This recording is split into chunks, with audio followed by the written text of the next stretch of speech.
Então, nós... Espera aí, que está querendo mudar aqui uma coisa logo agora. Pronto. Que vai gravar. Ah, tá. Então é o seguinte, a gente tem falado sobre sociedade líquida, temos falado sobre a questão da geração Z, que é exatamente as nomenclaturas do tempo atual, né? Os filósofos eles falam sobre espírito de época, ou as questões que envolvem ou que são relevantes daquela época, ou que se definem ou definem aquela época. Então, como os estudiosos de gerações, de sociedade, eles acabam tendo que... É igual a Bíblia, nós subdividimos a Bíblia para poder entender o Antigo Testamento, Novo Testamento, e assim por diante, a gente vai trabalhando. Então, eles acabam fragmentando a história, mas definindo esses fragmentos. Isso acontece. Hoje eu quero falar, não quero falar, mas eu vou começar com o texto de Paulo aos Coríntios, capítulo número 9, da primeira carta de Paulo aos Coríntios, versículo 19, quando ele fala assim: sendo livre de todos, fiz-me escravo de todos, a fim de ganhar o maior número possível de pessoas. Aí ele vai começar a discorrer falando que ele se faz de judeu com judeu, ele se faz de gentil com gentil, ele se faz de sob a lei com os que estão sob a lei, né? Mas não estando ele de coração, de fato, debaixo da lei daquela forma.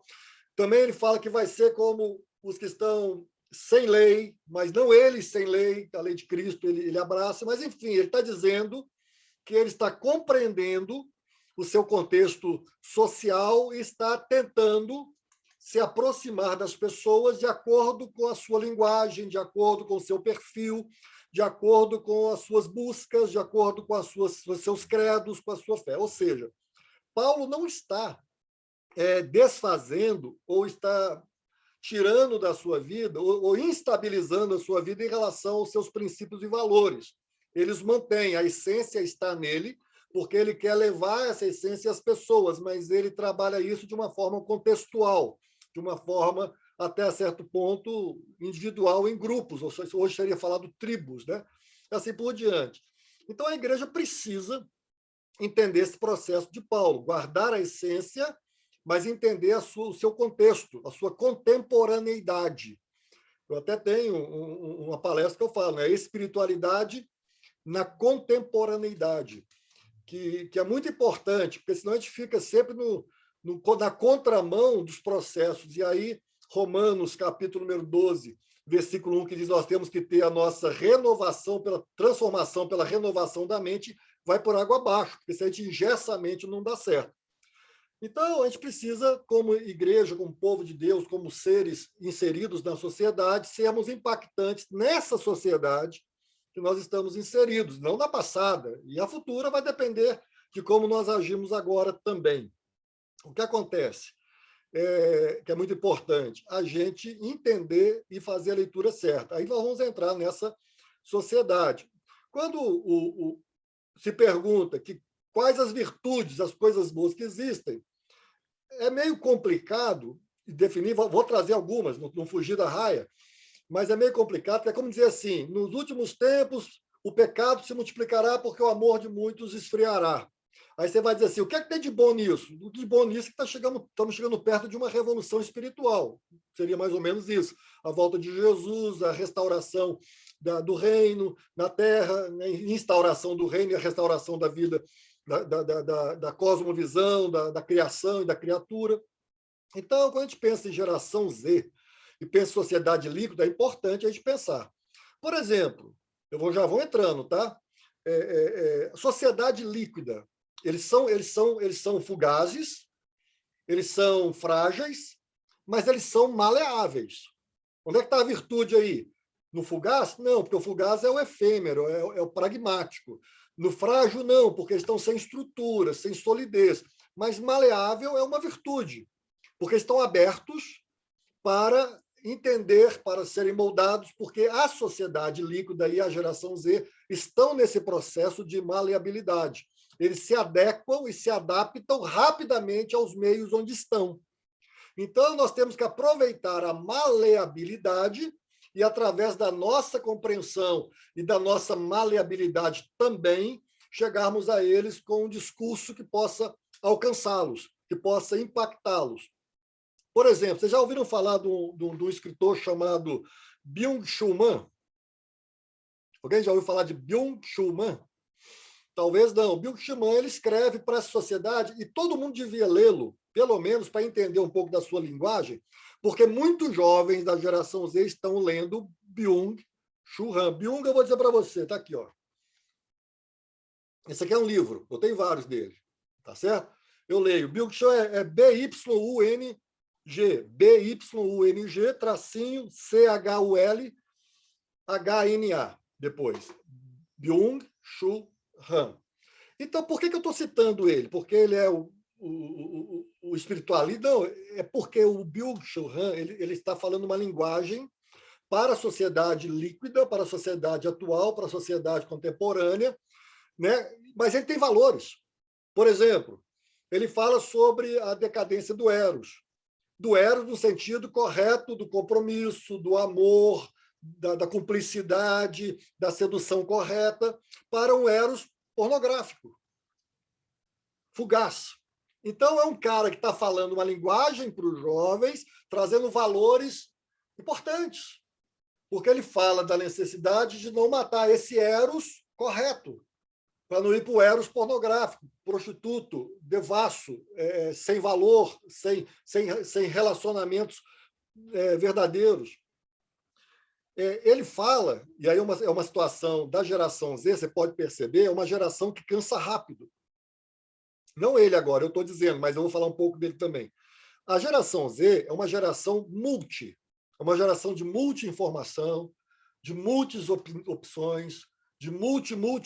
Eles têm muita coisa e o muito conhecimento rápido não traz experiência prática, traz confusão.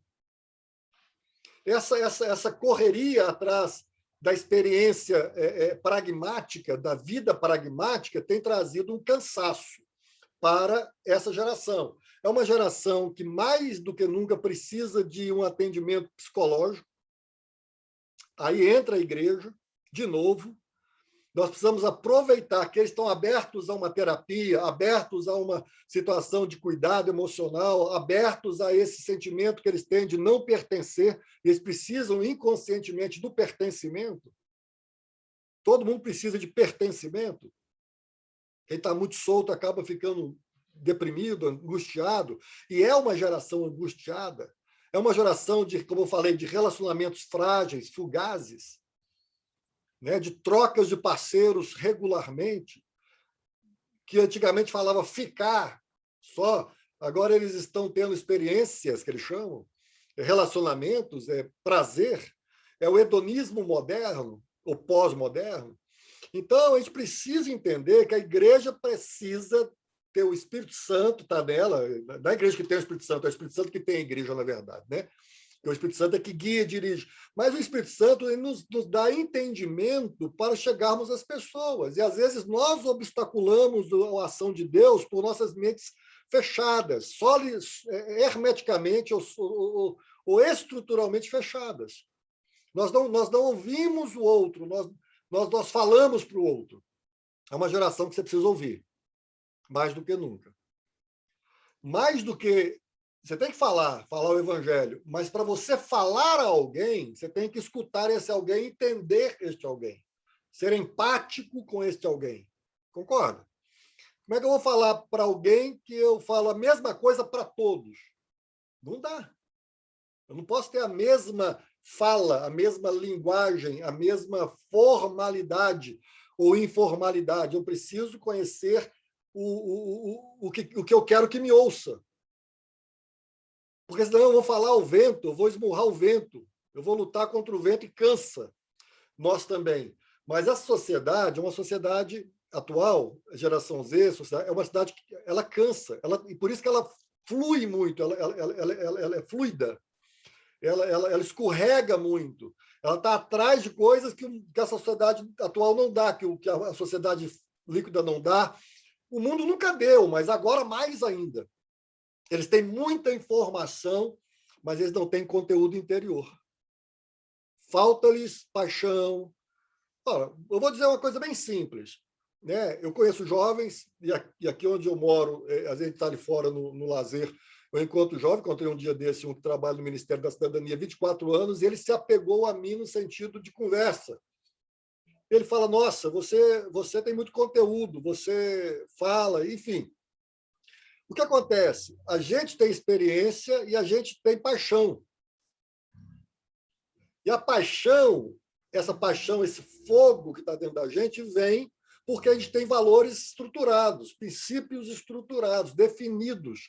E essa geração ela é indefinida em relação a princípios e valores. Todo mundo pode o que quiser, como quiser.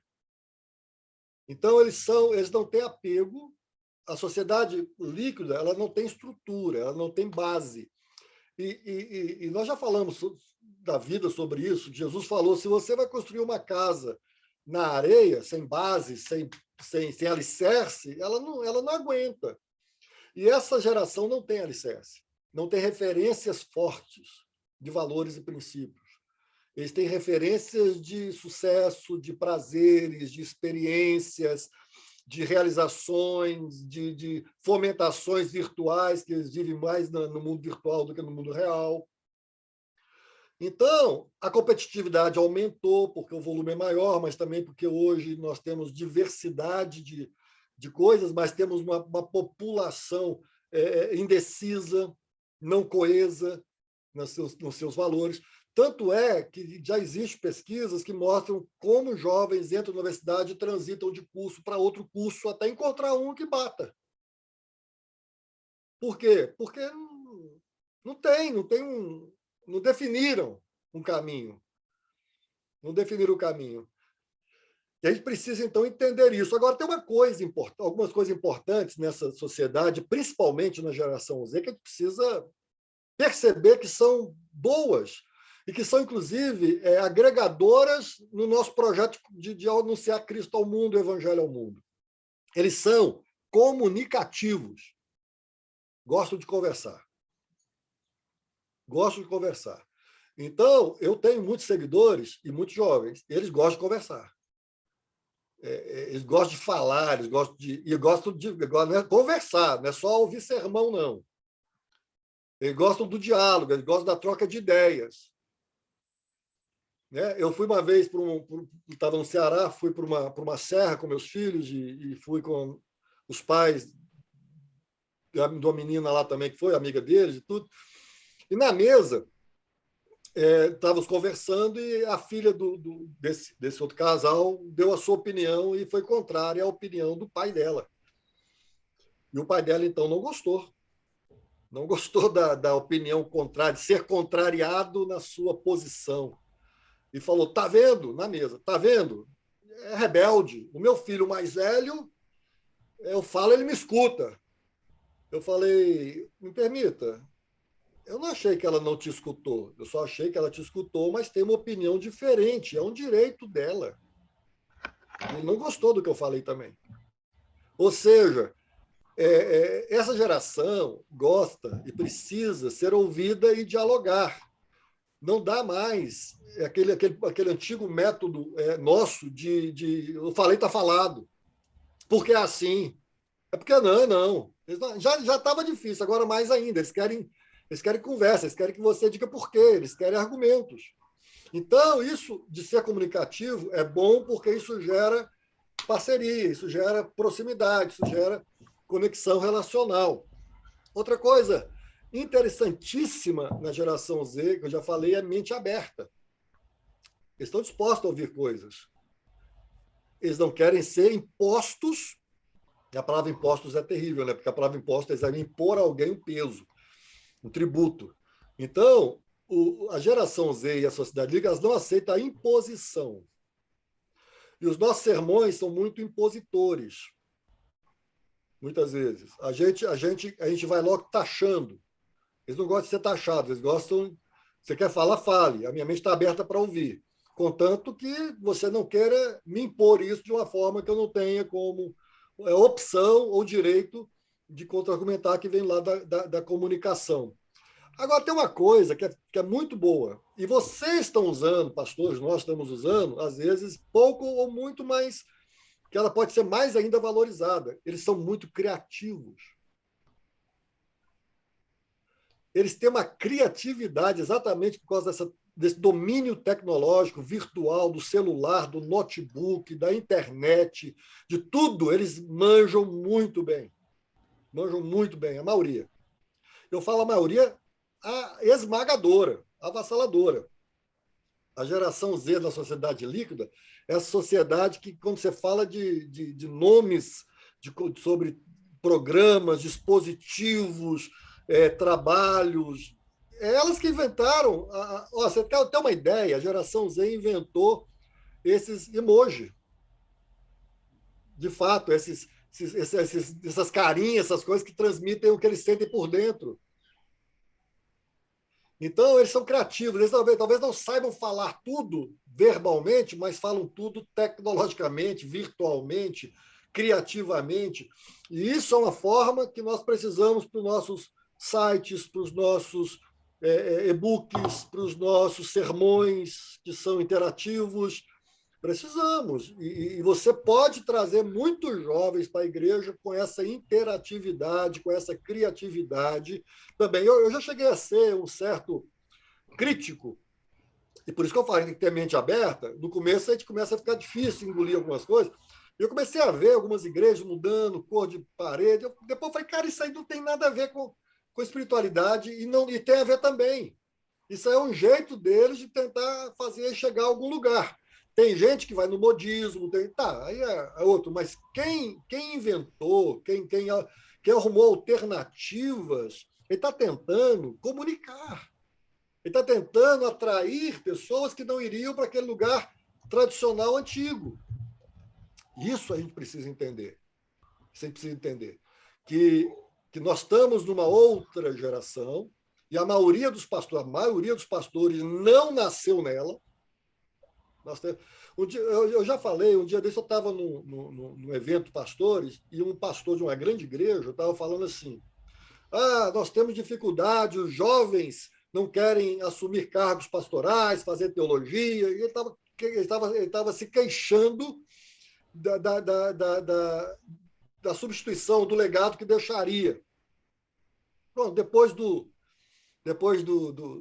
evento e tudo, eu perguntei para ele o seguinte, você quer pastores para seguirem o teu método e a sua forma para darem continuidade, ou você quer o novo?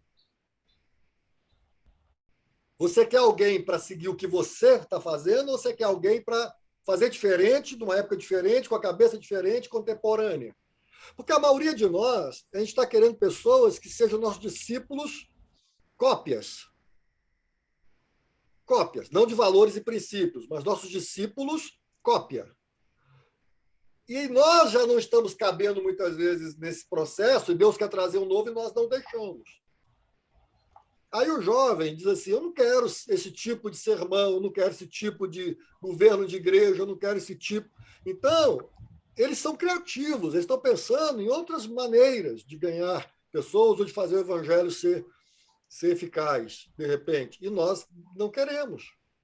Então, nós temos nossos 60 anos, 55, 70, 80 anos, e os jovens estão perguntando, mas é essa igreja que vai ser sempre assim? Vai ser sempre esse tipo de igreja?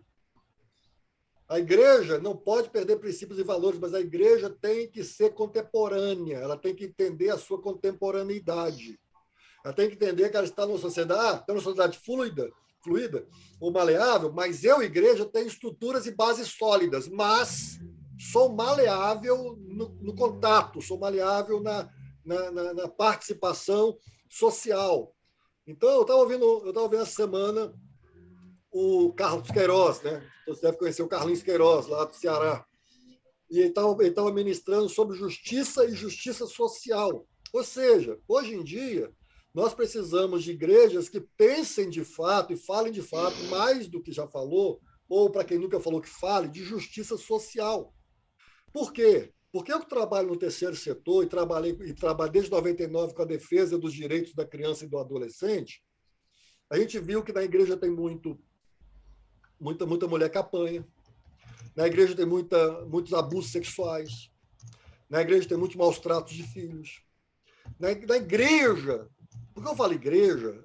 Você está falando assim, é uma igreja de Cristo? Aí eu não vou entrar no mérito, eu vou dizer igreja estrutura. Igreja que está aí para o mundo. Tá certo? Muita coisa acontece dentro da igreja e a gente fica com a justiça de Deus, que é de Deus, é verdadeira, mas a justiça social também é de Deus. Mas interessante que a justiça social ela é pregada, sabe aonde? No último sermão de Cristo, capítulo 25 de Mateus. É Mateus, 25. Quando ele fala assim que vai dividir os bodes das ovelhas, ele não fala nada de pregação, de sermão, ele fala de preso, visitar o preso, vestir o nu, alimentar o faminto, dar água ao sedento, visitar o enfermo. Ele está falando de ações sociais ou relacionamentos sociais. Então, essa geração, eu sei que eu tenho 2 filhos, se preocupa muito com mudanças sociais. Não só políticas, mas sociais. Não só espirituais, mas sociais. Eles têm muito esse vínculo com essa ideia de que por isso que essa geração é diferente daquela que só queria riqueza. Esses querem viabilidade social. Viabilidade para eles, é verdade, que eu já falei aqui que na sociedade líquida e na geração Z, o ser humano é empreendedor de si mesmo. Ele quer estar bem como ele pensa que é estar bem. Mas é interessante que, por mais que pareça egoísmo, e de certa forma pode ser, eles também estão preocupados no meio que eles estão. Para que o meio seja viável para eles, mas tem que ser viável. Se é viável para eles, é viável para outros. Então, tem isso. É uma sociedade, é um povo que, por isso, hoje a igreja tem um fenômeno. Mais ainda, já teve outras épocas, mas hoje mais ainda, que é o grupo em movimento, é o grupo nômade, pessoas nômades.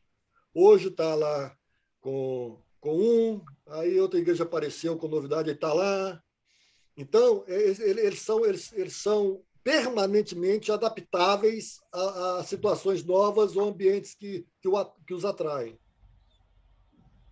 A gente ficava, e eu sei porque eu fiquei 26 anos numa igreja só, mas também não fiquei só por isso, mas fiquei lá, gostava e tinha participação. Mas eu conheço pessoas que têm hoje 80 anos e não admitiriam jamais que alguém que tivesse da igreja X fosse para a igreja Y. Jamais. Mas a sociedade não está nem aí para isso. Nessa época, eles falam o seguinte, por que eu tenho que ser aqui só? O que acontece é que muitas igrejas, então, começam a fazer o quê? Eu já falei sobre isso. Elas começam a cercear, a criar uma cerca. Então, tem igrejas que, se eu quiser pregar, não prego. Se eu quiser, que eu digo assim, se alguém quiser me convidar, não pode. Eles fazem programação anual para exatamente dizer, já está tudo fechado. Porque eles têm receio que eu chegue com uma mensagem que fomente um coração, uma mente, e aí possa trazer para eles um problema. Estou falando de mim, estou só exemplificando, pode ser você, qualquer um. Evita-se, a não ser que seja um tema específico. Você vai falar sobre, no meu caso, sobre depressão e suicídio, ponto. Mas você pregar sobre doutrina, teologia, pensamento teológico, contemporaneidade, espiritualidade, eles tremem. Porque não existe uma base sólida nessas pessoas. Se elas virem alguma coisa, elas podem escorregar. E é excessivamente ativa a igreja, porque ela não quer dar tempo para as pessoas pensarem. Isso é um erro. É um erro porque nós estamos gerando pessoas que estão cansando também da nossa rigidez ministerial. E essa sociedade, já falei, ela é fluida, ela é maleável, ela é escorregadia. Chega uma hora que ele pode não ir para outra igreja, mas vai sair da igreja. E nós não temos problema com isso, porque já foi feita uma estatística que sai mais gente da igreja do que entra, ou que fica. E fica um grupo, assim, sai gente, fica. Mas assim, há uma troca. Então é o seguinte: se eu estou com uma igreja grande, estável, e você pode reparar que a maioria, não estou dizendo que não tem exceção, não, a maioria das igrejas estabilizam. Né? Antes começou com 1, tem 100, tem 1.000, tem 10.000, aí estabiliza. Parece que é uma zona de conforto para o ministério e a liderança. Ora, se eu tenho a visão de mundo, no sentido de ganhar o mundo, eu quero ter 1 milhão. Quero ter 100 milhões. Por que eu estabilizei, estagnei? É porque a zona de conforto diz que agora eu estou bem, me mantenho, está tudo certo, a minha igreja tem know-how, tem exposição, tem refletor, eu faço parte de movimentos fortes da sociedade, de poder, né, geralmente, já tem gente que é deputado, gente que é, como estava dizendo a Olga aí, e assim vai, e estagna. Por que ela estagnou se o movimento dela é ganhar o mundo para Jesus? Exatamente porque a grande ideia da igreja é a manutenção. A maior preocupação dos pastores hoje, das pastoras, dos líderes, é manutenção. Então, hoje cria coach na igreja, reunião de mulheres, de marido e mulher, de homens, de negócio, de skate. Eles estão criando porque a ideia deles é manutenção. Só que tem um problema. As gerações vão em movimento. Estão em movimento. E a geração Z e a sociedade líquida, e quando você não tiver mais o melhor programa, escute isso, quando você não tiver mais o melhor programa e lá na esquina aparecer uma igreja com um programa atraente, eles vão para lá. Eles vão para lá. O que acontece que a gente precisa atentar é que nosso isso existe, tá, gente? Que eu vou dizer aqui, nem é tão ruim no sentido, não estou sendo assim, que é do diabo, não, tá? Mas existe uma certa indução hipnótica que a gente chama de massa, ou seja, a gente cria, né, todo aquele elemento para que as mentes fiquem absorvidas. Em parte, se for um atrativo de palavra, de carisma, de graça, é maravilhoso. Mas se for uma mera estratégia psicológica humana, mental, isso vai gerar problemas sérios em relação aos cristãos que estão sendo discipulados ou desenvolvidos na nossa geração ou nesse tempo atual na sociedade. Então, é um tempo de muita angústia. Nunca se teve. Hoje nós temos, porque diz que a geração Z nasceu de 2000 para cá.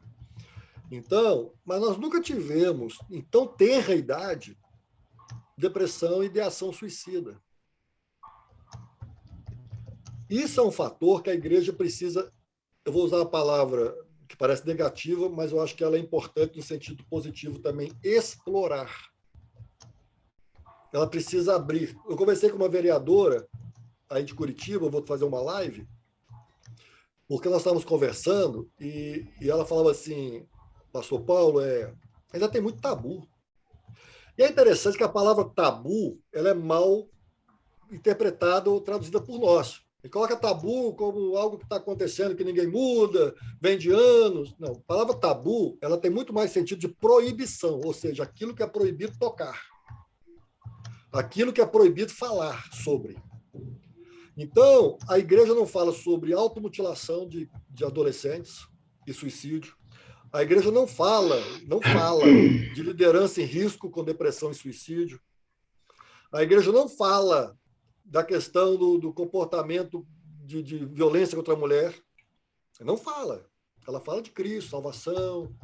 E isso é bom, mas a igreja tem tabus, ou seja, é proibido falar. Por que é proibido falar? É proibido falar porque eu não tenho conhecimento ou porque isso vai gerar um fuzuê, uma mudança dentro da igreja, eu não sei lidar com isso. Então, como nós não sabemos lidar com isso, nós não conhecemos, nós então proibimos inconscientemente. Ninguém falou assim, é proibido, mas a gente proíbe. A gente não chamar é proibir. A gente não dialogar é proibir. A gente não abrir espaço para uma discussão mais profunda é proibir. Então, eu vou conversar com um deputado federal semana que vem, lá do Ceará, por causa da questão da depressão e suicídio entre militares.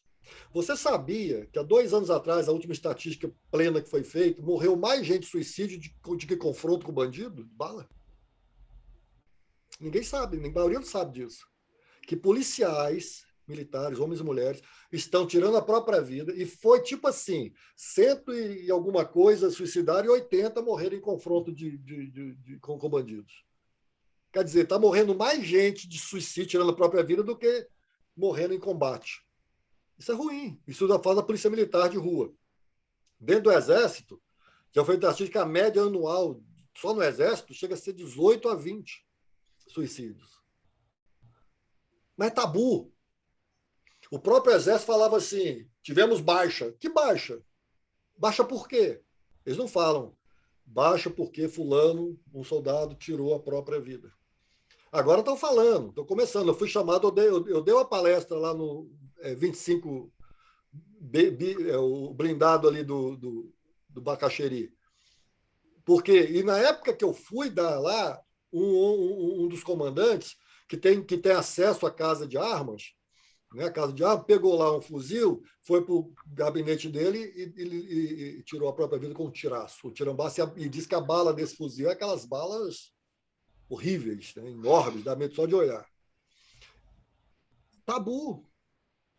Nós temos que falar, nós temos que entender que essa geração está cansada.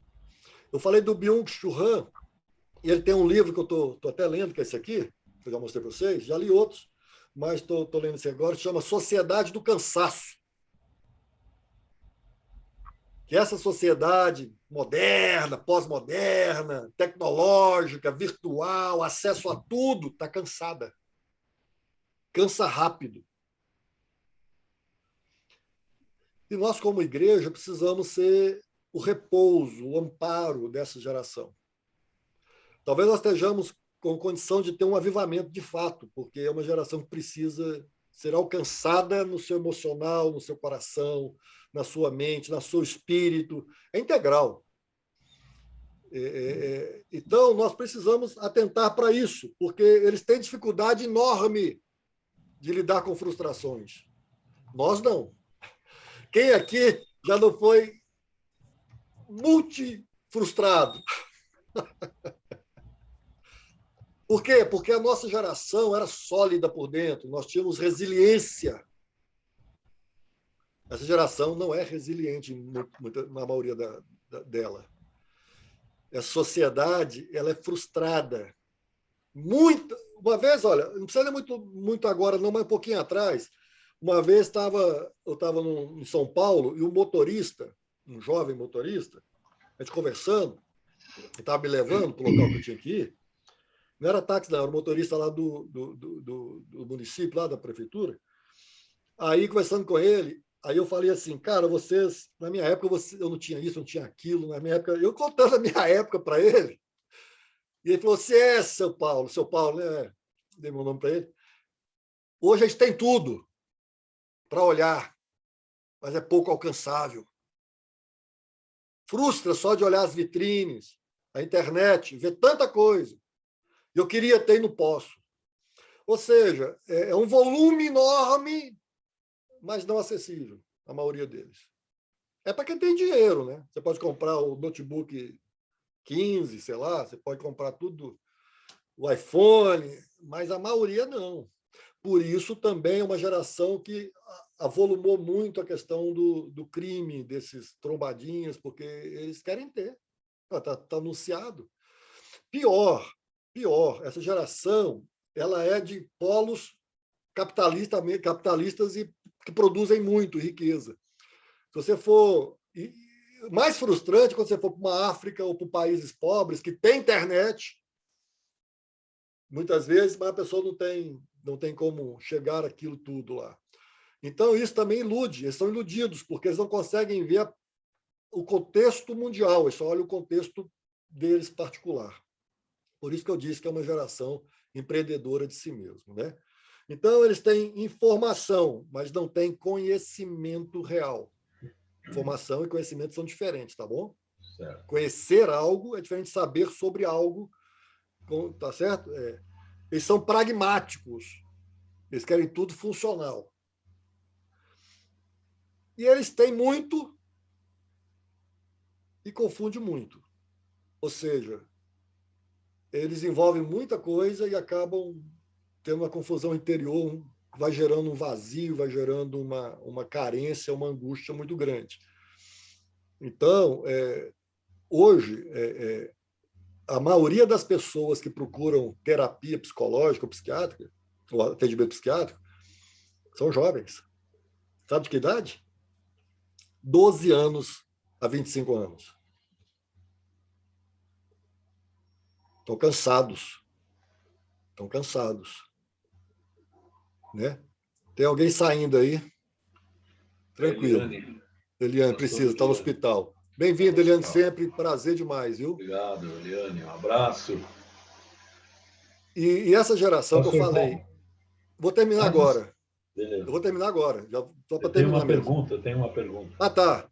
Então, essa geração, eles assumem coisas para as quais, eu já falei isso vez passada e reafirmo agora, não estão capacitados. De tanta informação, às vezes sabe mais do que o papai e a mamãe, do que o vovô e a vovó, eles acham que sabem, têm poder de viver sozinhos, só que não tem. Eu tenho 2 filhos e sei que eles são muito capacitados, e já são muito informados, já são formados na faculdade, mas estão começando a aprender a conhecer a vida nessa demanda e nesse confronto diário. E precisam, então, de apoio e de graça, de conversa, de diálogo, de compreensão, de chamar junto para existir, porque aí eles funcionam com um pouco mais de leveza. Pergunta, Ronaldo.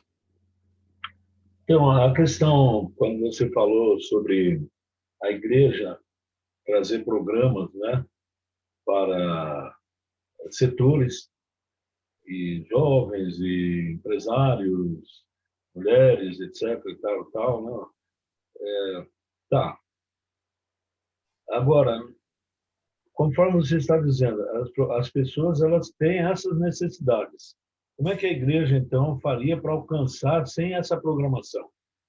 Não diria sem essa programação, mas sem essa ênfase de querer cercar, né? Agora, como alcançá-los, então? Como pastoreá-los se a gente está num global assim? É um cultão, tem só aquele culto... Não, eu não falei só de culto, eu não falei só de culto e disse que tem situações que são realmente, objetivamente, propostas boas.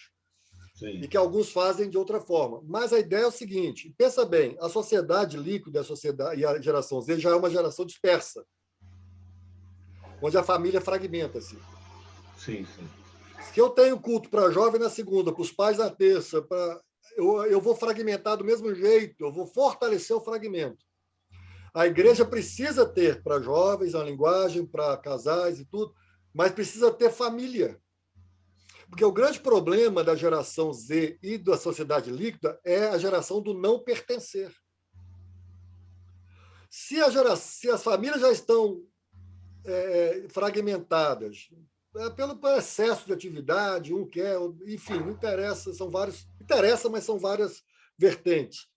Se a igreja trabalha separando, ela vai criar discípulos fragmentados, ou seja, você tem que ter o trabalho com o jovem e trabalhar nesse jovem valores familiares. Você tem que trabalhar com os pais e as mães com valores familiares. Você pode até ter eventos diferenciados que falam, vou trazer alguém aqui que fala sobre economia, principalmente economia humana, mas também economia divina, como é que funciona. O que eu falei é da hiperatividade. O medo de perder é tão grande que eles não dão fôlego. E se não respirar, não oxigena o cérebro. Também não oxigena o espírito, a alma. Então, Ronaldo, pode fazer e deve. Eu jamais vou entrar numa estratégia, uma definição do que deve ou não deve fazer. Estou falando sobre princípios. Então, quando uma igreja ela por exemplo, vou dizer para você sabia, acho que vocês sabem disso, a quantidade de divórcio que está acontecendo dentro da igreja? Sim. Por quê? Porque nós trabalhamos o indivíduo individualmente, mas nós trabalhamos relacionalmente.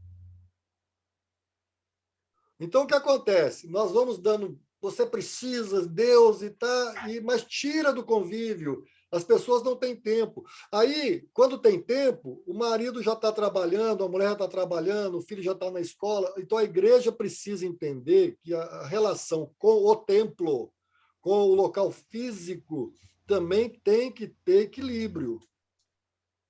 Já falei aqui, eu estava aconselhando um pastor que foi designado, é do Paraná, não vou dizer o nome nem a igreja, não, mas foi designado para uma cidade da Grande Curitiba. Eu falei, que joia! Está se mudando para lá? Ele falou, não. Vai ficar só lá? Ele falou, não. Eu falei, por quê? Porque a igreja não me liberou dos cultos daqui de Curitiba. Eu falei, você não aguenta? Você não vai aguentar. E sua família não vai aguentar. E seus filhos não vão aguentar. Você cuidar de lá e ter que vir para cá prestar responsabilidade. Qual é o horário que você vai ter para os seus filhos? Na segunda-feira, seu filho está estudando. Esse negócio de dar descanso para pastor na segunda-feira é balela. Isso aí não funciona. Ele descansa sozinho. Em via de regra, ele descansa sozinho. Ele não está com a família. É a mesma coisa você falar assim, o comércio está destruindo a família. Tá, por quê? Porque antigamente, domingo, ninguém trabalhava, todo mundo ia ter lazer. Hoje, quando você vai ter lazer, tua mulher trabalha no supermercado, ela está lá. Então, as pessoas, a sociedade não está... Ela, como eu falei, empreendedora de si mesma, a igreja começa a fazer a mesma forma. E aí, ela, em vez de fortalecer a família, ela não fortalece. E aí o diálogo, por que o diálogo é importante? Só essa palhinha. Porque os nossos filhos não têm diálogo aqui, mas tem no colégio e na faculdade. Aí, quando eles chegam lá, eles vão dizer assim, o pastor lá da igreja é um retrógrado, é um ignorante, não sabe não como é que funcionam as coisas aqui, nunca falou disso, nunca me ensinou, nunca conversamos, nunca dialogamos sobre isso. Então, nós querendo a superproteção, muitas vezes ela vem respaldada e com ferramentas que elas não são tão plausíveis. A proteção é o seguinte, eu vou te ensinar o que é o mundo, vamos conversar, vamos dialogar, vamos aqui trocar ideias. E aí você escolhe o que você quer futuramente com a graça de Deus, vamos orar por isso. Mas se você não fala, se você não toca, eu atendi olha só, hein, isso aqui nessa década, eu atendi um jovem de 13 anos, aí em Curitiba, que estava desesperado com os pais. Eu falei, o que houve? Eu achei tão assim absurdo o que houve, que me deu náusea espiritual em relação ao lugar. O menino se masturbou, 13 anos. Arrependido, foi conversar com seu líder. O líder falou assim, o Espírito Santo saiu de você. Você está sem o Espírito Santo agora, porque você fez uma coisa que põe o Espírito Santo para fora. Esse menino perdeu-se, assim, começou a se perder. Peraí, cresci dentro da igreja, com 13 anos, tive uma situação humana de desejo, não resisti, o Espírito Santo me abandonou. Aí ele foi conversar comigo, os pais me conheciam, sabiam da minha maneira de pensar e conversar. Aí quando eu entrou no meu gabinete lá, que a gente começou a conversar, ele falou, eu falei assim, cara, que bom que tu é homem, que tu é humano. Ele falou, hã? Eu falei, ué, tu é humano, Deus te fez assim. Tu vai ter que aprender a controlar teus instintos, mas tu é humano, cara, tu é homem, que legal, que bacana. Ele ficou louco. Esse menino hoje, ele é líder de igreja, ele é líder de capítulos da Adonep lá em São Paulo, ele é meu amigo, ele é grandão, quando ele me vê, ele me beija, que eu tenho até medo do pessoal olhar, que grandão me beijando. Ele fala, pastor, se não fosse o senhor naquele dia, eu estava acabado espiritualmente.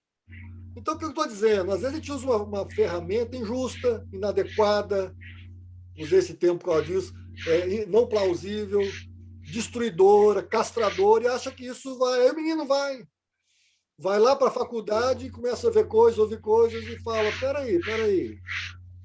Infelizmente, a igreja é ignorante, castradora, ela impõe um pensamento que ele não é nem digno de ser desenvolvido. Então, é isso que eu estou dizendo. Passado isso, uma igreja que é hiperativa. E pior, viu, gente? Me permita, eu vou ter que falar isso. Hiperativa e, às vezes, abastada. Então, pastor, tem pastores assim, viu? Eu conheço, que enche a igreja de atividade enquanto ele vai para os Lençóis Maranhenses fazer trilha, com dinheiro desses cultos e reuniões. Aí pega mais ainda, porque quando as pessoas começam a abrir os olhos, aí elas decepcionam não é com a igreja, não, é com Jesus, é com Deus, é com a fé. Então, a gente precisa pensar bem, né? Não podemos ir na onda da sociedade líquida para se beneficiar. Nós temos que surfar esta onda para, junto com o surfista lá dessa geração, dizer para ele que Cristo é a verdadeira crista da onda, é Cristo, que é ele que mexe com a gente, sustenta a gente. Amém. Bom, acho que eu Muito já bem. fui longe. Ok, está aberto, né? Já